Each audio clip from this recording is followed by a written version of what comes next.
In South Africa, the phenomenal wildlife takes center stage. However, when you travel to the country, you will find that their food and wine is equally impressive. Our home was Singita Castleton Camp, one of Swain Destinations' signature accommodations. And after your early morning game drive, you get to come back to this, a beautiful breakfast set up out here in the bush. And Singita goes the extra mile by providing training for aspiring chefs from the villages nearby and employing them at any of their 3 prestigious lodges. Singita School of Cooking is a school which develops the youth from outside community, giving the youth experience. And I'm so proud of my job, like cooking is in my veins now. Our meals were served in a variety of places throughout the lodge. My favorite being under a trellis just next to the pool with a close-up view of the wild game grazing just yards from us. And the surprises weren't limited to the lodge. Our game drive ended with a very South African tradition of sundowners. Meat is a staple in typical South African cuisine, and one of the most popular ways to enjoy it is in a braai, or barbecue. Our braai was set up right on the lodge property, lit only by firelight, and there we indulged in meat. Wild game like kudu, choice cuts of beef, pork, sausage, and I loved every bite. And the grand finale blew me away, a traditional dance around the fire with the local staff. A very fun way to burn off some of those meaty calories. Cape Town lives up to its reputation as a blossoming food and wine hub. The beachfront is known for its cafes and bars and restaurants, and it's a great spot to come and have a coffee or a tea.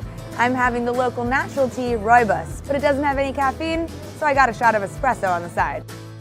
I wanted to try some authentic street food, so US Tour Operators Association member Swain Destinations took us to the colorful Bo-Kaap neighborhood.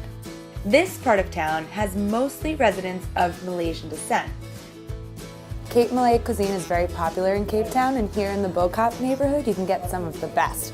I'm going to try out some of these snacks. They're fried samosas and pies, and they look really good. I'm going to grab some biltong too. It's a tasty snack. It's just like beef jerky.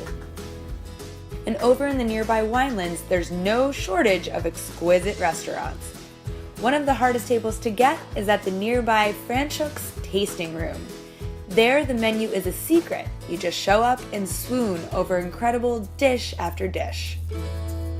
The Cape Winelands region is known throughout the world for its unique Pinotage and its Chenin Blanc. And it doesn't end there. New winemakers are reinventing the classics and creating more incredible wines. And we got a custom tour of the colonial towns and top vineyards in this region.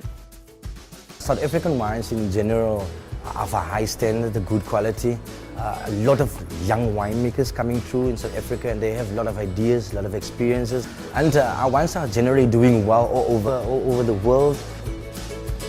The Delair Graff Estate is a wine experience unlike any that I've ever had.